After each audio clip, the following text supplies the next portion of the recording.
Iyomon, Iyomon,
Adada mogia mona ve tomo meramu.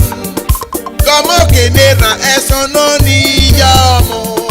Iyomon do. Ma eso no me parino kano. Iyomon do mo ama fio. Amo la so super be yamona tutie. Iyomon do. Ma eso no me parino kano. Iyomon do.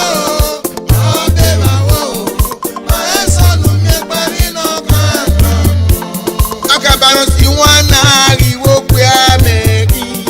Iyomon kaka pe awe na ta mata o. Iyomon do.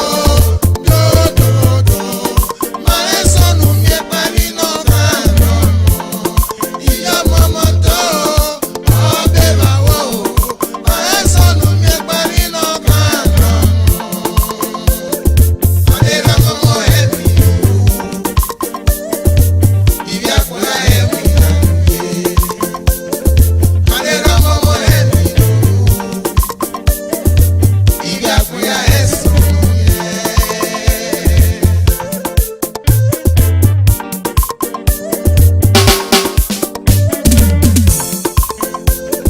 Manera momo emi. Ivia kuna emi. Manera momo emi. Ivia kuna eso. Mareso no mio ya momo. Awena mata o. Mareso no mie ya momo. Awena mata o. Ya mama de o du wo wa o. O abiona na. Iya mama de o du wo wa. O abiona na o. Iya mama de o du wo wa o. Etegari yo balo. Baba na. Uba o. Ore mama we yoga ne. Oniyo amo yaye. Ọmọ we are bread baba. We are eka. Yo e wo na se no momo na bie. Ye no. Ale we daddy. Ọmọ we ado lórí eke wa wo tane.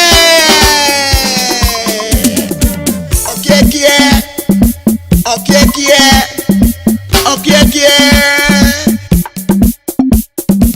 Ija mama. Adoration roton.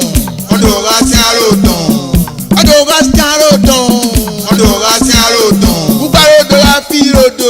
Ubaro do la fi wana. Ubaro do la fi rodo. Ubaro do la fi wana. Baba na. Ge sister ge brother. Ge sister ge brother. Ge brother ge sister. Ge de dioma. Ge dioma. Bebedi.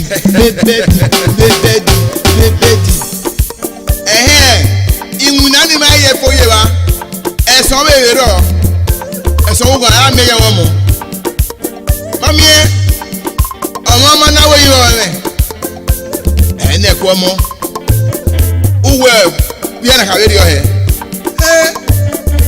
No pe ari pon fu wa. No ko we ba no re. Aisi Agbes pon fu ane. E ko ene gi ene iri. Oni o se na Akaba Man na ta we. Ọmọ pe e fi enwe.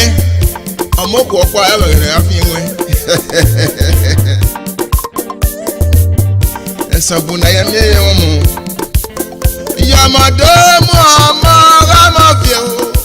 Ọmọ we ga bie Iyomon na tutie. Iyomon do. Ma eso no me parino kano. Iyomon do. Abeba wo. Ma eso no me parino kano. Adada mogia ọmọ na we dada mo mera. Como que ne rason ya kini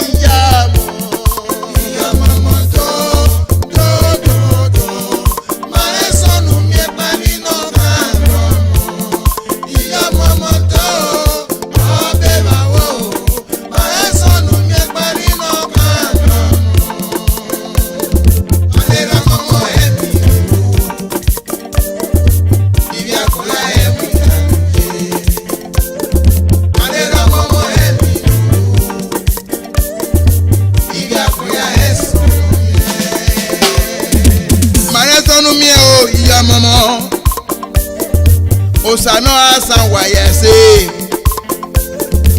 Ogwo bi ekan ogwo bi die Ogwo bi mageti me no kan agbon efo Ogwo bi ekan ogwo bi die Ogwo bi gesu me no no wan e Mageti be no kan agbon efo evangelist irun we pe ola ogbe ori Iyomon we pe ola ogbe Sasa we so evangelist Magete won kan agbon efo ile ma bi oju waya abe ibi church ni Mosere Family Intercessory Ministries worldwide Iyomon waye ayerego wa fi bo were o awon se me Iyomon waye ayerego o sa wa se o Prophetess Patient Azeta Edoriawe Sister P General Overseer God Gift Church of Jesus Christ obe ba we gbe mo sebe ye ni bi akufia Iwuna ye ni bi akoya ma ya re o sa wa se Iyomon ni mo se Magret be no mo ka gbe fo Iyomon no ko mo ya mu ari ko ni ko ko mo wa dama o wa ya ni ye se wa feva ibo ni ko ko mo wa rase o Sasa wa se o iye mama baby oh God bless you oh God bless you Mageti na wo ka gbe fun oh God bless you yenu ye yedo